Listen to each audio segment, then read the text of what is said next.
Olá, sejam todos muito bem-vindos a mais uma resenha do Nerd Rider. E o material de hoje, como vocês já viram pelo título, é Visão, um pouco pior do que um homem, um pouco pior que um homem. Cara, que negócio bom, velho. Diferente, né, do que a gente está acostumado. Eu acho que assim, uma grande parte desta obra já é dita pelo próprio título. Muita gente, eu vi algumas resenhas aí, e pouca gente se prestou a falar do título, né? Porque quando você fala pouco pior que um homem, olha o preceito que ele estabelece para um homem, né? Então ele fala que o homem é ruim pra caralho, né? Para dizer assim, e ele é um pouco pior que o homem. Ou seja, não, na verdade, um pouco pior, então ele seria para cima. Ele não é igual um homem, ele é um pouco pior. Não, se ele é um pouco pior, então ele é pior. Meu Deus do céu. Então, olha o nível, né, que já é estabelecido, a visão que se coloca sobre o ser humano aqui a partir desse título. E não somente isso, como também toda a história vai se desenvolvendo. Olha esse detalhe que bacana. 616. Ah, moleque. Muito bom. Já começamos pelo título, né? Pouco pior que um homem, isso já diz muito. É uma obra do Tom King e alguém chamado Valta, não sei como é que pronuncia essa porra. Gabriel Hernandes Valta ou Walta, né? Não dá pra saber. Desenha, é a pessoa que ilustra. Eu vou começar falando um pouco sobre o Tom King antes de entrar no quadrinho em si. Tom King agora é o cara do momento, né? Como o Mark Waid já foi, como o Brian Michael Bendis já foi, então o cara do momento agora é o Tom King, é o que todo mundo vai pagar pau, todo mundo vai seguir, todo mundo vai idolatrar, vai falar dele. Eu não vou dizer que eu vou contra a maré não, mas eu também não vou enaltecer o cara porque eu acho um pouco cedo demais. Realmente percebe-se a qualidade das obras dele. Eu não li o Batman que ele está fazendo e nem vou ler. O Bottom, acho que ele também que ele escreveu, né? Também não li e nem vou ler. As duas coisas que eu li dele é isso daqui e o Xerife da Babilônia. E eu posso dizer que são obras bem distintas, tipo, muito distintas na realidade, né? Pra ser bem sincero, são coisas que vão totalmente em vertentes diferentes, mas que são ambas muito bem feitas e que deixam uma marca em você, que te impressiona, que te causa um impacto de alguma maneira. O Xerife da Babilônia te causa um impacto pela questão da visceralidade, de quão real aquela obra parece para você quando você está lendo. E esse daqui, ele causa um impacto provavelmente pela liberdade criativa que ele teve, que também causa um impacto no leitor diferente. É um impacto diferente, mas também causa um impacto. Sabe por que a galera viaja tanto nisso daqui? Porque isso daqui é um quadrinho filosófico dentro da Marvel. Então isso daqui óbvio que iria causar um impacto, porque não é o mesmo nível de profundidade que a gente está acostumado a ver no Homem-Aranha, no Homem de Ferro, no Thor, qualquer outro super-herói ou qualquer supergrupo ou grupo que a gente tenha. A gente não está acostumado a ver profundidade nos quadrinhos de super-herói. Por isso, essa obra daqui causou tanto impacto. E o Tom King teve, provavelmente, pelo tom da obra, teve bastante liberdade criativa para fazer isso e teve uma ótima sacada para trabalhar em cima de um personagem que supostamente era ignorado, né? Depois de anos de criação do personagem, eles até dizem aqui que finalmente chegou uma história boa, um futuro clássico do Visão, um material que daqui a alguns anos, quando a galera, porra, eu quero saber mais sobre o Visão, o que eu leio? Isso daqui vai servir como base. Só que tem um problema em você falar isso. Esse material, ele trabalha com tudo que já foi escrito sobre o Visão. E durante o texto, durante a sua leitura, você vai encontrar as referências. Claro que a quantidade de referências que você vai encontrar, ou de que você vai perceber, na verdade, depende da sua leitura sobre o personagem. Por exemplo, eu não sou um cara profundo conhecedor do Visão, mas eu já li algumas histórias dos Vingadores clássicas, onde eu li a história da criação do Visão, aquela história mais moderna que tem na capa vermelha, li a da coleção clássica também, então isso já me ajudou a formar um pouco da minha leitura com relação a esse Visão daqui, já me ajudou a estabelecer uma base. Se você também fez essas mesmas leituras, então você vai ter uma base similar à minha. De resto é folclore, assim, coisas que a gente sabe que aconteceu. O próprio filme dos Vingadores já deixa, né, bem ciente para quem é observador de que a Feiticeira Escarlate e o Visão têm um relacionamento. Então esse relacionamento dos dois vai ser mencionado aqui. E outras coisas mais que fica na verdade quase como uma ode ao Visão. Eu diria que essa obra daqui, porra, falei bonito agora, seria uma ode ao Visão, porque ele enaltece toda a história do Visão, diz os pontos principais, o que ele fez de importante, aonde ele atuou, os momentos que ele lutou, as vezes que ele salvou o planeta Terra. Ele é até preciso, né, nessa questão de, olha, ele salvou o planeta Terra 50 vezes. Então ele coloca aqui todas as 50 vezes para você ver quando ele salvou, quando ele realmente atuou. Ao ponto até disso causar uma certa soberba no Visão, sabe? Do tipo, você tá respirando aí, filha da mãe? Você tá respirando porque eu salvei o planeta 50 vezes. Então, as próximas 50 vezes que você respirar, você tem que me agradecer, porque senão você já estaria morto, o planeta teria sido destruído. Então você fica vendo até tipo, porra, o Visão tá meio cuzão, tá ligado? Hashtag Visão cuzão, cara. Eu fiquei, porra, bolado, fiquei bolado, não vou mentir. Ah, mas vamos lá, qual é a história? O que que acontece aqui? Ah, sim, sobre o Tom King, então é isso. E aí quando você vê o que, que ele fez aqui e o que, que ele fez no Xerife da Babilônia, são coisas totalmente diferentes. Isso é bom e é ruim em um aspecto. É bom porque ele se mostra uma pessoa versátil, saca? Ele se mostra uma pessoa versátil, mas aí falta aquele elemento, tipo, você lê uma história e você fica, porra, essa história é a cara do Mark Miller, porra, essa história é a cara do Mark Waid, essa história é a cara do Michael Bendis, sabe?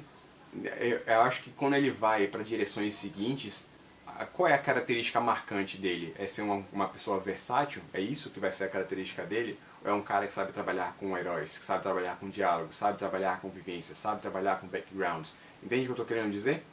Pronto. Então sobre o Tom King, é isso, ele realmente é um escritor muito bom. Você vê a qualidade do texto dele aqui, eu vi também no Xerife da Babilônia, isso é inegável.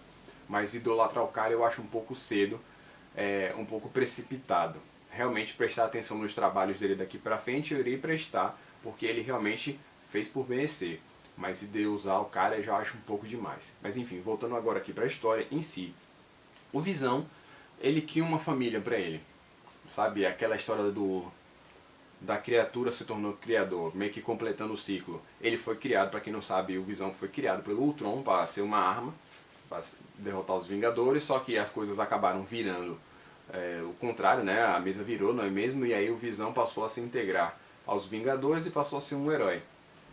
E assim como ele foi criado, ele tentou... Na verdade ele tentou não, ele criou também pessoas, ele criou a família dele. E quando eu digo pessoas, eu digo pessoas, tá? Porque eles são sintozoides. Eles até explicam finalmente o que é um sintozoide aqui, caso alguém ainda tenha confusão. Então ele criou a mulher dele chamada Virginia, criou os dois gêmeos, os dois filhos, que é Viv e Vin. É isso? É Viv e Vin. Então ele criou todo mundo com V, Visão, Virgínia, sabe? Você já vê o direcionamento aqui. Quase uma aliteração. Enfim, ele criou essa família dele. Cada um com sua própria personalidade, provavelmente baseado em uma memória de alguém, assim como o Visão também foi criado baseado nas ondas cerebrais de uma determinada pessoa e usando o corpo de outra. Ele também deve ter feito a mesma coisa com a família dele aqui. Não diz. Talvez tenha dito em algum material que venha antes, aí eu não posso confirmar porque eu não li. Mas fica subentendido.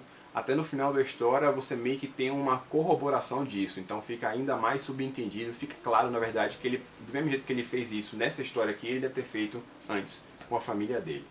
Tá confuso, mas você lendo você vai entender o que eu estou querendo dizer. Tá, então ele criou a família dele e aí? E aí que ele vai tentar se tornar um homem. Na verdade, ele se torna pior do que um homem. Por quê? O homem tem as suas imperfeições, mas elas estão restritas a ele. A gente tem o dom de criar a partir do momento que haja uma concepção e a gente tem um filho ou uma filha, uma criança gerada, então você também tem o poder de criar. Só que ele foi além disso, né? Por isso é um pouco pior do que um homem, ele foi além daquilo. Então ele passou não só as imperfeições que ele tinha, mas ele passou para a esposa, para os dois filhos, e é toda uma questão de cada um deles tentar se encaixar. Ele quer ser uma pessoa normal, então ele tenta arranjar um trabalho, ele trabalha como Relações Públicas dos Vingadores, se reportando diretamente ao presidente dos Estados Unidos, então por causa disso ele mora em Washington. Ele quer ganhar um din-dinzinho também para poder botar a casa dele, então ele monta toda a casa junto com a esposa, com a família, tem toda a questão da decoração, você é apresentado à casa dele, é um ambiente familiar. E o interessante é que cada um dos elementos que a gente vai vendo aqui tem um propósito na história como um todo, saca? Então isso é bom do Tom King, ele vai colocando todos os elementos pra você e todos eles se encaixam no final, todos eles estão ali porque eles têm uma importância de alguma forma. Então quando você vê como é que o Visão passa a se comportar, o que ele quer fazer, você vai ficando assim surpreso, olha que interessante. Uma coisa que eu devo dizer é, apesar da linguagem difícil, rebuscada, não é algo assim impossível de ser compreendido. Claro que obviamente depende do seu nível de leitura, depende do nível de conhecimento que você tem da língua portuguesa, talvez uma ou outra pessoa precise de um dicionário, ou mesmo que não precise, você faça uma inferenciazinha e daí você segue a sua leitura.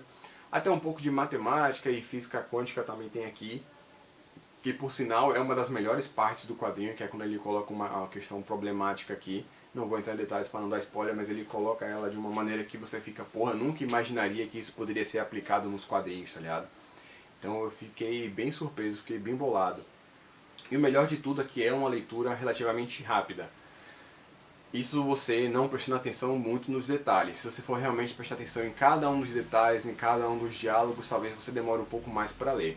Tudo isso também depende do seu hábito de leitura. Por sinal, eu até estava pensando aqui em fazer um vídeo, na verdade eu não pensei agora, mas pensei antes, ontem, em fazer um vídeo meio que ensinando em como você tirar o melhor proveito da sua leitura dos quadrinhos, sabe? De criar um pensamento crítico sobre o quadrinho, ou como fazer isso, como chegar a essa conclusão. O que vocês acham? Você acha que valeria a pena fazer tipo quase uma aula, uma videoaula com quadrinhos explicando como é que você tira proveito, os detalhes que você tem que prestar atenção e tal? O que vocês acham? Deixa aí no comentário. Bom, com relação à história do Visão, é isso. E o interessante é que não só o Visão cresce durante o filme, durante os quadrinhos, como os filhos dele crescem também e a esposa. E é interessante ver como cada um deles desenvolve um tipo de sentimento e como cada um deles passa a reagir ao lugar que eles estão vivendo. Cara, a história é muito boa mesmo. Pra mim só teve um problema, que é o lance da brecha querendo tornar isso uma mega saga. Quem já leu vai entender. No finalzinho fala, olha, vai acontecer outra coisa. Se vocês não tomarem cuidado agora, isso vai tomar uma proporção gigantesca e o bicho vai pegar, todo mundo vai perder, todo mundo vai morrer. Aí eu falei, ih, velho, não gostei disso não. Aí você enfraquece a amizade. Mas tirando isso, todo o progresso da história e cada um dos diálogos que é feito no quadrinho tem um propósito e é muito bacana. A base filosófica aqui é muito interessante.